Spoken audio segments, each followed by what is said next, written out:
Canada's Privacy Commissioner has announced it's conducting an investigation into the Nova Scotia Power cyber attack, added to others that are underway. We're joined tonight by Gregg. He's President and CEO of Nova Scotia Power. We appreciate you coming in. Thank you. Thanks very much for having me, Todd. 280,000 customers received those letters informing them that they could possibly have had personal data taken. Were you one of them?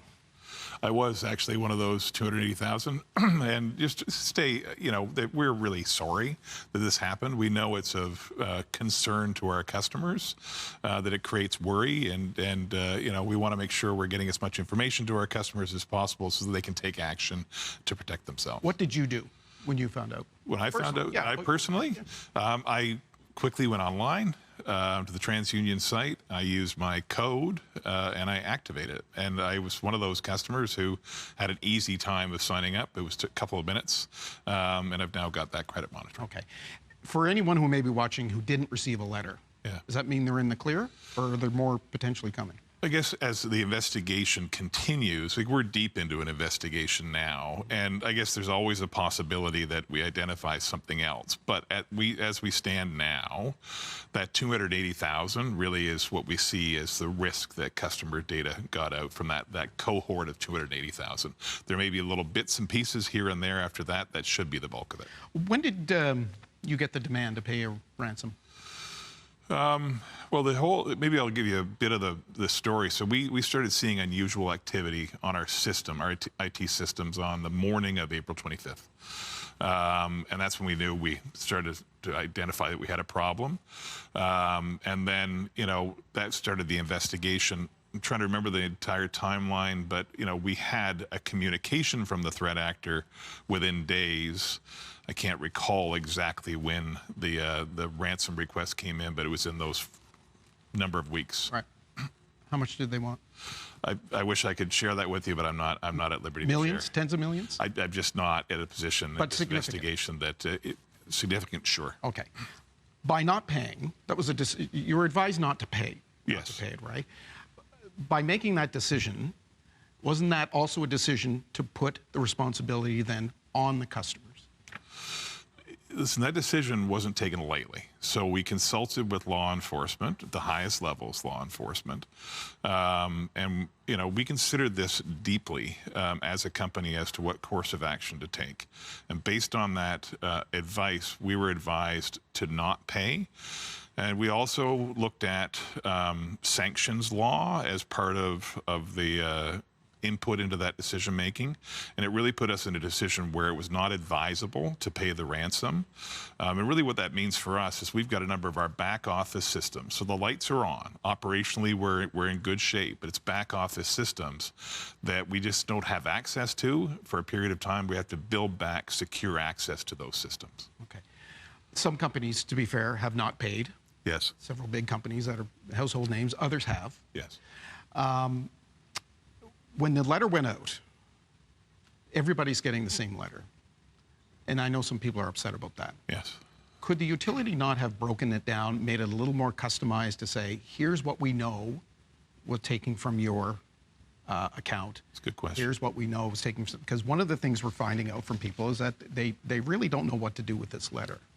Yeah. And they would have liked some more information instead of having to chase down. I completely understand the concern there, but let me maybe walk you through that. So we know that for customers, we have a range of information. It could be an account number, it could be an email address, and in that letter that went out to customers, we sort of listed all of that information. But we do not have, at this point in time, on a customer-by-customer basis, what potentially they've got. So we tried to be exhaustive in that list to say it could include those items. I understand that's a concern for customers, but we've made a decision to say we can only tell you what we can tell you. I don't want to speculate on it.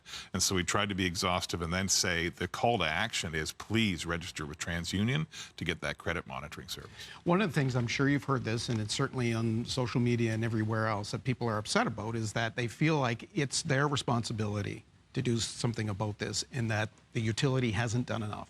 It's on me to call TransUnion. It's on me to try to get through to Nova Scotia Power. People are telling us that they're waiting hours and hours on the phone to get through, and then they'll call one and they'll say, no, you've got to speak to the other, and back and forth. They feel like they're getting the runaround. They feel like they're investing too much into something that ostensibly was not their responsibility. Yes, and I accept that. It's not their responsibility. And again, very sorry that our customers are experiencing this.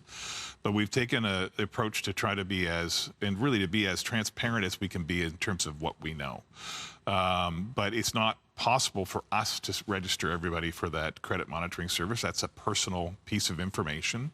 And so what we have done is provided 2 years of paid for credit monitoring service and tried to walk our customers through that. I will admit that earlier this week, there were some hiccups with some of our customers trying to sign up for that. We've addressed those hiccups. I think the vast majority of customers— I think they call them more than hiccups. Well, the vast majority have successfully signed up, but there have been some technical challenges, and there were some long wait times, and I acknowledge that. We've made efforts with TransUnion as our partner on this to address that, and I'm pleased to say that today we're looking at wait times in the seconds to get through on the phone. Is that enough, though? 2 years monitoring? If people are having their bank accounts stolen, SIN numbers, driver's license, these are things that can be held on and used against them for years to come. I think so. We arrived at that 2 year based on advice from the experts, just to say what should be done, what's best practice, and that's how we landed on that 2 years. And I think that's one step for customers to take. We are also encourage customers to take other actions as well, like healthy hygiene around your passwords. Make sure that you're changing your passwords regularly for all of your accounts, and we're putting those tips out on our website as well. So that's one piece of protecting yourself. And unfortunately, we're not the only organization that is getting hit. As you see, the Privacy Commissioner has said there's a surge in this type of activity, and so part of it is we just need as citizens, I think, to be aware of that, take action that we can. So we're trying to help our customers take that action. No doubt this will come at a cost to the utility, and Yes. there are things you need to put in place, and I'm sure you're doing all kinds of, I know you're doing investigation, but there will be things you'll do to strengthen all that end of it at Nova Scotia Power. Is that something you would go to the UARB, and will customers then have to pay a surcharge to pay for that work that you're doing? Great question. So we do have cybersecurity insurance as an organization. And so we took that action to make sure we had insurance. At this point in time, we anticipate that insurance should cover the cost of the restoration. Okay. Could it happen again? I think we're doing everything we can to make sure we're protected. I think it's two things. Make sure we're protected as an organization against the attack, but we're also making sure that we're doing everything we can from a business continuity perspective, that if it happens, that we're in as good possible shape to respond to it.